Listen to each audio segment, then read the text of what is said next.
Welcome to NarrativeNook Audiotales, where enchanted stories come to life. If you enjoy our stories, please subscribe, like and share to support our channel. Enjoy listening. Arabella took out her phone to answer a call, only speaking after Romeo had left. Jack. Arabella, it's day 10. If the Murphys don't pay up, Fiona is going to take them to court. Arabella remembered that. Fiona had signed a contract with Yolanda before, hoping that Yolanda could be the spokesperson for their piano brand. But there was a clause in the contract that Yolanda couldn't have any negative news during the contract period. Otherwise, she would have to pay 10 times the breach of contract penalty. Yolanda was accused of plagiarism, violating the terms of the contract. Fiona demanded that the Murphys pay $5 million in compensation within 10 days, or she would take the matter to court. Today was the last day. Should we sit back and see how Fiona handles this? It's not time yet. Arabella answered indifferently. Stick to the original plan. Okay. At this point, the Murphy family was in a bind. They had never expected that of the 8 downtown stores they planned to sell, not a single one had been sold. 10 days had passed, and there were no interested buyers. Could Arabella be pulling strings behind the scenes? Otherwise, how could there be no buyers for the stores in 10 days? Olga Murphy was as anxious as a cat on a hot tin roof, but Atlee slammed the table. Enough. Can you stop blaming everything on Arabella? Even if she has some connections, she can't possibly stop all buyers from purchasing the stores. It's a market issue, not Arabella's problem. Why are you always targeting her? Then you tell me, why can't our stores be sold? Those are prime locations downtown. The market price is $250,000 each. We've already dropped the price to $200,000. You're asking me, how would I know? Atlee had had enough. For 10 days, he had not eaten properly or slept well. He didn't understand why their once smooth life had turned into such a mess. Since Arabella left the house in less than a month's time, their life had turned upside down and become so terrible. Atlee couldn't help but recall the past. It seemed that the Murphys' business had only started to improve and become more successful after Arabella came. Ever since she left, everything has gone downhill. What should we do? In another hour, Fiona is going to sue us. They've already prepared the legal documents. Olga was running around like a chicken with its head cut off. Once they post the legal documents on their official account, everyone will know about Yolanda's plagiarism. Not only will her reputation be affected, but even Murphy's reputation will be hit. Atlee held his temples in pain. Listening to Olga's nagging in his ear, his mood became even more irritable. In this way, the $600,000 we paid to Arabella before was a complete waste. Yolanda also started to feel scared and uneasy. It's all Arabella's fault. Everything was fine at home without her. Can you call the real estate agent again? Olga begged. Only half an hour left. I called 20 minutes ago. Reach out to them again. Olga thought of a person suddenly popping into her mind. The guy who bought the house and shop from us last time should go check with the agent. See if they still have his contact info, ask if he's still interested in buying, even if we have to knock down the price a bit. As long as the other party could cough up $5 million to bail them out, they'd have to grit their teeth and take it. Atlee also felt a flicker of hope. Last time, the guy wired him $6 million in no time. This meant this guy was loaded, probably on par with him, not a regular Joe. What are you still doing standing there? Make the call. As Olga said this, she anxiously checked the time, only 26 minutes left. Atlee called the agent, who said he would have to check with the guy, so all Atlee could do was wait. With only 7 minutes left, why was there still no word from the agent? The guy didn't fall asleep, did he? Olga remembered that last time it was around this hour, the guy was about to hit the sack. Just then, Atlee's phone rang. He quickly answered, "What's the word?" "I told the gentleman the location and price of your 8 downtown shops. He said if he can get them for $5 million, he'll wire the money right away." What? $5 million? Although Atlee was prepared for the guy to haggle, he didn't expect the guy to cut the price even deeper than last time. 8 shops, totaling $16 million, and the guy wanted to snatch them up for just $5 million? Agree to it quickly. Although Olga didn't know how much the guy was offering, at this point, she couldn't care more about that. Their daughter's reputation was at stake, and she cared a lot about saving face. She didn't want to be the laughingstock. Atlee was in agony, still hesitating. Last time, 14 shops and 4 luxury houses, with a total value of 18 million, ended up selling for only 6 million. Now, if he sells the 8 shops for just 5 million, that meant he'd be down a total of 23 million. Please. Olga was desperate, pleading quietly, we can always make more money, but reputation, once it's damaged, it's hard to regain. In the end, Atlee bit the bullet and agreed. In the last minute, he received a notification of a $5 million transfer on his phone. Olga broke into a smile amidst her tears and quickly transferred the money to Fiona. After making the transfer, she tried to reach out to Fiona to let her know the money was sent, but she had already been blocked. The Murphy family's empire is going down because of me. Atlee was heartbroken, covering his face and looking like he had aged 10 years overnight. Dad, I'm sorry. This was the second time Yolanda saw her dad so despondent. The first time was when they had to pay Melody 6 million. That night, Atlee was in a world of pain. To him, money was as important as his life. Dad, I know I messed up. I'll work hard and bring more honor to our family. I promise. Atlee said quietly, I'm afraid we don't have that much time left. Why? Atlee sighed, then said, no one's buying our clothes. We're not getting any new partnerships, and our old partners are thinking about terminating contracts. We're almost out of properties and shops to sell. Everything's going down the drain. Don't scare yourself. Olga pondered for a bit, then decided, let's go to the hospital tomorrow. I heard that the old lady wakes up sometimes lately, even though it's brief. As long as she's conscious, that's good. What are you planning to do? I plan to stay there all day tomorrow, until she wakes up, Olga said, a determined glint in her eyes. We'll ask her to sell off some of her shares to get us out of this current jam. She's an old lady, those shares aren't doing her any good anyway. But we've got shares too. We're not selling ours, but we're asking Mom to sell hers. That doesn't sound fair. Atlee paused for a moment before saying, plus, Mom's been unconscious for so long, it doesn't seem right to hit her with this the moment she wakes up. Who said we haven't sold?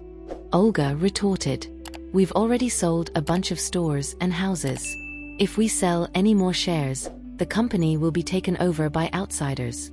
Do you want outsiders running our company, or do you want Mom to do it? Atlee fell silent.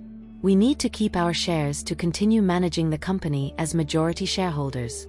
It'll give Mom a break, make us more money to take care of her, keep the company out of other shareholders' hands, and alleviate our current predicament. It's all good. Seeing Atlee's silence, Olga knew he was wavering and jumped at the opportunity. If we could solve our current problems on our own, we wouldn't touch Mom's shares. We're doing this because we're out of options. Olga looked away, pretending to shed a tear. And besides, our family only has one child, Yoli. Mom's assets will end up being yours anyway, right? And your assets will end up being Yoli's, right? So why not get it sooner rather than later, especially since it can solve our current problems? Atlee was swayed, but still hesitant. Olga continued, if we take too long to handle this and the company goes bankrupt, those shares won't be worth a dime. And Mom's shares won't do her any good then. That makes sense. Atlee was fully convinced. Let's find time to see Mom and hear what she has to say.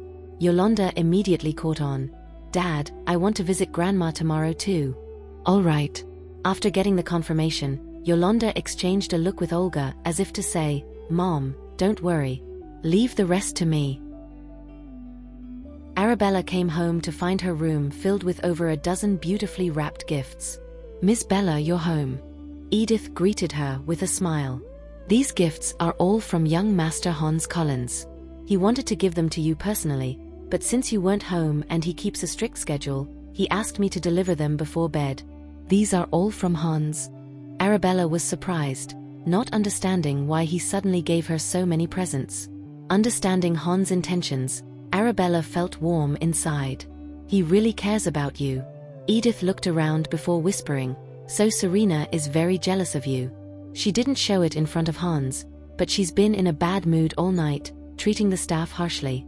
It's like she's a completely different person. Does she have any right to be jealous? Hadn't Serena enjoyed a life of luxury for years? When was it her turn to be jealous? She's had her fair share of benefits over the past decade. Miss Bella has a point, but some people just don't know their place, Edith said helplessly. Over the past decade, everyone in the family has treated her like the apple of their eye, and that's not an easy feeling to shake off. I'm not trying to shake off anyone's feelings. If her presence makes the family happy, I don't mind. But if she continues to hurt the family, I think I won't need to say anything. Someone will kick her out. So, from start to finish, Arabella didn't give her the time of day. Serena was just a clown. Although she caused a ruckus from time to time, she wasn't worth Arabella's personal attention. Miss Bella, your perspective and your tolerance are admirable. You don't have to stand up for me either. When I can't stand it anymore, I'll handle it myself. Arabella knew that Edith had been given the cold shoulder by Martha for not siding with Serena. Edith hadn't expected Arabella to notice this and gratefully said, yes. Although she agreed verbally, she definitely wouldn't stand by if the other party went too far. She wouldn't allow anyone to badmouth Arabella. Thank Hans again tomorrow. Alright, I won't keep you from your rest. After Edith left, Arabella gently touched the gift in front of her. Being loved by family felt so good. The next morning, Atlee was woken up by a frantic phone call. What? Another processing partner wants to cancel our contract. What's the situation this time? Just because Arabella's company is more popular after the competition and offers better terms, they decided to cancel. After asking a few more questions, Atlee had no choice but to hang up. Olga, who was also woken up by their conversation, sat up and asked anxiously, what happened? Those processing partners, they all say they want to cancel our contract and give the orders to Arabella's company. These so-called processing partners were clothing companies that needed other companies to process their clothes after their own production. Some needed to add a few more steps because they lacked the capacity. Some needed to add labels, some needed quality inspection, and some needed to increase production. Atlee's company had already lost many big partners, and they barely kept going relying on these processing partners. Now that even the processing partners were leaving, their company was really on the brink. Arabella's side has lowered the price, saying they can reduce the processing fee by 10%, but that 10% can bring a lot of profits.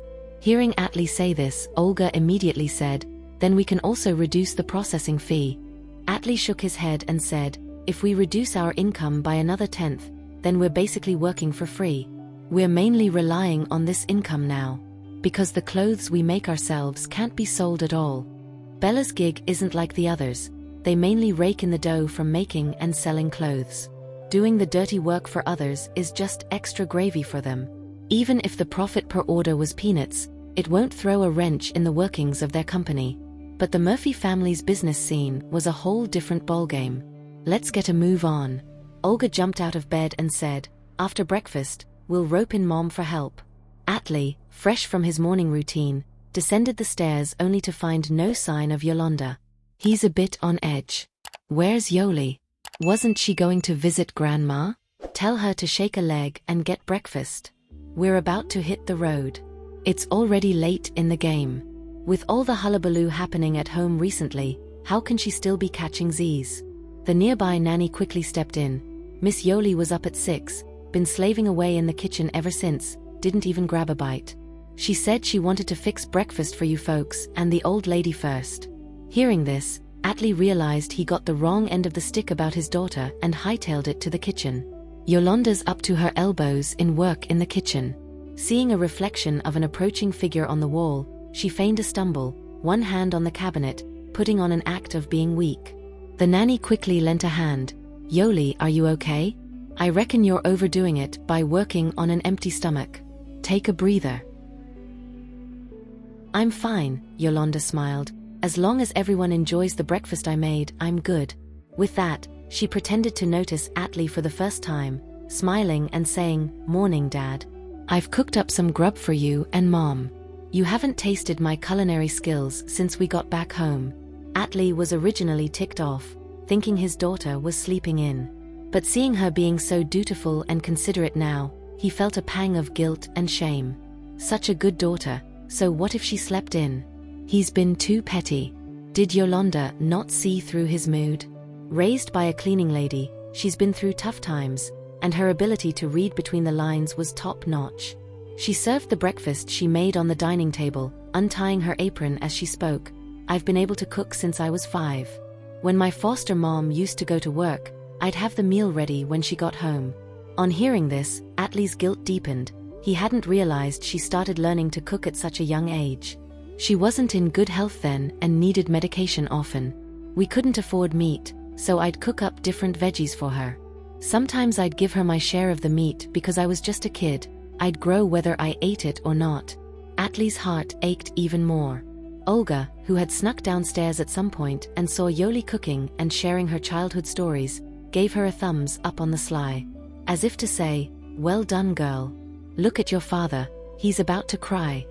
The surrounding nannies were also saying, "Yoli's really had a hard knock life.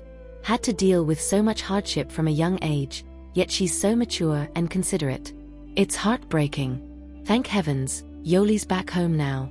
I reckon it's because of Yoli's outstanding qualities that fate brought her back here. Sir, you ought to treat Yoli even better.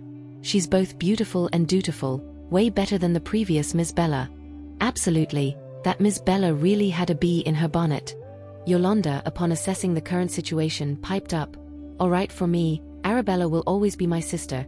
Even if she made our family cough up $6 million, I still get her. I don't want to be at odds with her." After her speech, she glanced at Atlee and said, "I remember Granny Grace has a thing for almond cream soup. I googled it.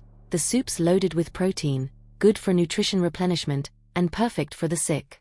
Plus, it's smooth and easy to digest, so I made a bit extra. Dad, you should have a taste later, okay?"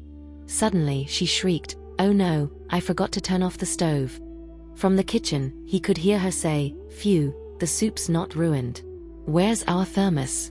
I need to store the soup. I need something that seals well." Seeing Atlee still rooted to the spot, Olga stepped forward and said, "You see that?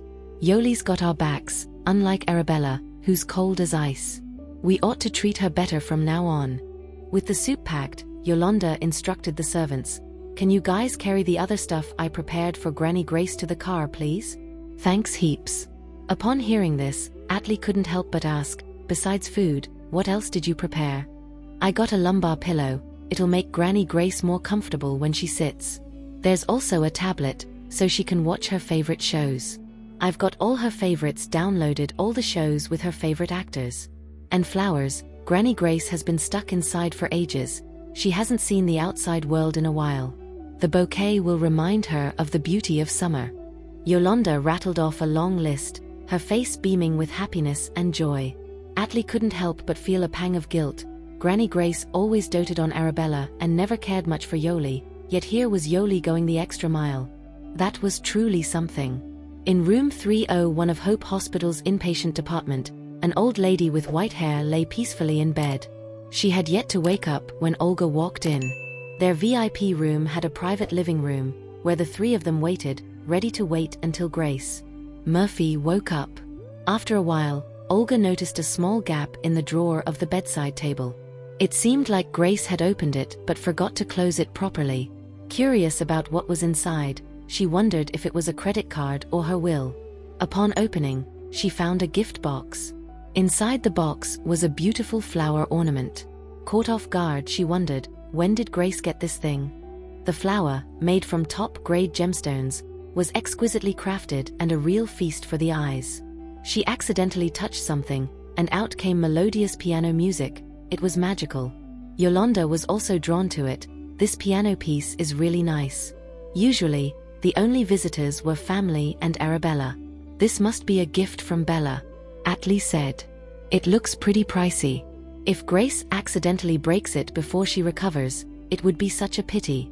No one in our family really enjoys piano music, Yoli. Take it. Listen to it when you're free. Yolanda was in love with the gemstone flower but hesitant to accept it, saying, "This belongs to Granny Grace. We're family. There's no need to be so particular about who owns what." "What if it's a gift from Sis?" Yolanda bit her lower lip. not understanding how Arabella could give away such an expensive gift. Why would an old lady need something so pricey? If you don't tell, I won't tell, how would she know? Besides, this thing might be something she swindled from some guy. I don't even care if it's tainted. Just take it and keep it safe for your grandma for now. If one day she really wants it, you can give it back. Dad, since she suggested it, I'll keep it for Granny Grace for now. Yolanda stepped forward to take the gem flower, touching it excitedly. She liked its design and function. She's suing us for $6 million, and we're keeping her stuff safe. If she knew, she'd probably thank us. Olga looked again carefully but didn't find what she was looking for. Then she happened to notice something hidden under the pillow. A new phone. She picked it up and saw no brand mark on it. It looked like some unknown brand. She looked at Atlee, somewhat annoyed. Did you buy her something again? Not me, Atlee thought for a moment and said, maybe Bella bought it? She's quite generous. Giving gem flowers, buying new phones. Does she have some ulterior motive? Olga laughed sarcastically. She's trying to win Grace over to split the inheritance? Dream on. Atlee also realized this, and his impression of Arabella worsened. She's already swindled them of $6 million, and she's still not satisfied, like a greedy wolf, never being satisfied. Olga didn't expect the phone to have a password. Definitely set by Arabella. After unlocking it with Grace's fingerprint, she opened the phone and found the apps to be quite simple. She didn't expect a no-name brand phone to be quite decent. In the recent contact list, there was only one person, Arabella. Every time Grace woke up in the past few days, she would call Arabella. Olga saw that Grace had made at least a dozen outgoing calls and was instantly furious. Look, the first thing Grace does when she wakes up isn't to call us, but to contact a stranger. Olga showed the phone to Atlee and said, this clearly shows she's trying to win Grace over for the inheritance. Look, in Grace's eyes, there's only her. Seeing how often they contacted each other, Atlee felt even worse. You wanted to give her $10,000 before to get her to leave Grace? Now you understand, $10,000 is less than a hair to her. Olga put the phone away and put it in her handbag. What are you doing? Although Atlee was uncomfortable, he was not happy about her taking Grace's stuff. After all, Grace was his own mother. If I leave the phone here and let them contact me more frequently, when Grace leaves all her inheritance to her, we will definitely regret it. Olga definitely won't let them keep in touch.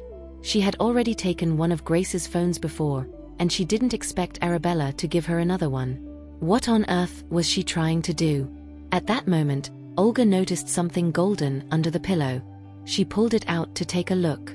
What a beautiful bracelet. This is clearly made of top-notch gold. Look at this color and design. Was this another gift from Arabella to Grace? She's really splashing the cash to get a slice of the inheritance, huh? Atlee, check out this bracelet. It's worth at least $10 million. Olga didn't hide her admiration or greed. This just proves she's up to no good. She's not related to Grace by blood, and we kicked her out of the Murphy family. She wouldn't be giving Grace such a pricey gift, right? What's a sick old lady doing with a fancy bracelet? She's bedridden all day. What's the point of even wearing it? Arabella didn't just give her jewelry, flowers, and a new phone. She also gave her this expensive jewelry. Wasn't her goal just Grace's shares, house, car, and savings? She's got some nerve. Atlee never thought Arabella would be this ambitious. Even if their later actions hurt her feelings, she shouldn't be dreaming of taking all the Murphy family's inheritance. Olga put the bracelet into her bag and said, just to be clear, I'm not interested in Grace's stuff. I'm taking it so Grace won't be deceived by Arabella anymore and won't think of her whenever she sees these items. Atlee thought this made sense. I bet she wouldn't dare to buy another gift for Grace. If she did, Olga would definitely snatch it until she didn't dare send any more. Dad, Mom, Granny Grace's fingers moved. With Yolanda's discovery, Atlee and Olga looked at Grace. After a while, Grace Murphy slowly opened her eyes and coughed lightly. Are you awake? Olga helped Grace sit up and said warmly, Yoli, where's the pillow you got for Granny Grace? Go get it quick. Okay. Yolanda hurriedly put the new pillow behind Grace's back and asked gently, Granny, does this feel better? Grace had heard someone talking near her ear earlier, but she didn't catch what was being said. Now, leaning against the head of the bed, she felt uncomfortable with something pressing against her back. "It's too hard, take it away." Lying in bed at an angle, the hard pillow behind her made it difficult for her to breathe. "That's Yoli's love for you," Olga quickly said. "Yoli brought you a lot of things too. This bouquet of flowers, she just put it up. She said you've been sick for too long and haven't seen the outside world in a while. This bouquet can make you feel the beauty of summer." Grace just glanced at the flowers in the vase and was somewhat speechless. White lilies were non-toxic, but their strong fragrance contained a slight toxin that can cause insomnia at night. A few flowers in an unenclosed space wouldn't have much effect, but in a small hospital room for a heart patient, this intense fragrance might actually negatively affect her recovery. Also, there were several pink tulips in the vase. As was well known, tulip flowers contained toxic alkaloids. If she stayed near tulips for 1 to 2 hours, she might experience symptoms of poisoning such as headaches and dizziness. These flowers also released tiny particles, which can cause skin allergies, itching, and, in severe cases, even hair loss. She really didn't know what they were thinking. "Could you please take these away?" Grace coughed mildly. "The pillows and flowers, get rid of them." The room was filled with a strong scent of flowers, which, coupled with the stuff behind her back, was making it hard for her to breathe. "This is a gift from Yoli." Olga was not happy with Grace's words but kept a respectful demeanor, saying, "Yoli also bought you a new tablet." "Yoli, how much did the tablet cost?" $600. "See, Yoli is so good to you," Olga said with a smile. "Yoli, go get the new tablet. Yoli is so considerate. She knows you like watching plays and has already downloaded some for you. Granny, these are plays performed by your favorite actors." Yolanda showed the tablet to Grace as if it were a treasure. "I said, take these away." She really felt uncomfortable and had no strength to remove these things herself. Atlee saw that Grace really didn't like the pillows and flowers, so he signaled Yolanda, who reluctantly put down the tablet and took away the pillows and flowers. "Since you don't like them, I'll just throw them away." She put on a pitiful face, which made Grace feel even worse. The reason she didn't like Yoli was her hypocrisy. She was not as sincere and adorable as Bella. Speaking of Bella, Grace really wanted to check if the stuff under her pillow was still there. She wanted to call Arabella, but she was afraid that Olga would see the stuff and take it away. She didn't even have the strength to reclaim her stuff now, so she had to endure it for the time being. "What's up with you guys coming to see me all of a sudden?" They rarely came to see her normally, but now that the whole family was here, something must be up. "We visit you often, but you're usually asleep. You have no idea how worried we are." Olga opened the lunch box again. "Look, Yoli made breakfast for you. She knows you love almond cream soup, so she made it especially for you. There are also several dishes you usually love." At this point, Yolanda came back after dumping the stuff. Olga grabbed her hand and showed it to Grace. "Look, her hands are burned." "I'm fine." Yolanda quickly hid her hands behind her back and gave what she thought was a sweet and considerate smile. "As long as Granny Grace likes it, I don't mind getting both my hands burned." Grace didn't like her pretentiousness. She was too scheming for her age, probably because she was raised outside. There must be something wrong with her upbringing. "I'm not hungry." Grace waved her hand, not even wanting to drink water. "If there's something, just spit it out." Olga glanced at Atlee and stood up, leaving her seat, as if waiting for him to speak to Grace himself. Atlee got the hint. He sat down, held Grace's hand and said, "My company has been facing a lot of difficulties recently. We've already sold many shops and houses, but this still can't stop the company's decline. So, I was hoping you could help. Could you transfer some of your shares to me to deal with the current situation? Don't you guys have shares?" Grace coughed lightly, immediately understanding their greedy motives. "If we sell the company's shares, it'll be taken over by outsiders. Do you really want strangers to run our company?" Grace casually replied, "Well, what else can we do? If you're incapable of running the business properly, it's better to hand it over sooner rather than later to prevent bankruptcy. If I die, I won't be able to explain this to the ancestors of the Murphy family." Perhaps not expecting Grace to respond this way, Atli and Olga felt uneasy. I've been capable of running this company all these years, you know that. It's just a tough economic climate now. Before Atli could finish, Grace laughed. Is it really the economy? Did you not notice that our luck has run dry since you sent Bella away? You kicked out our goddess of fortune, and you don't even realize it. Don't get too upset, your health is important. Atli quickly tried to soothe her. Olga and I holding shares means we can continue to manage the company as major shareholders. This would take some pressure off you, and we can make more money to take care of you.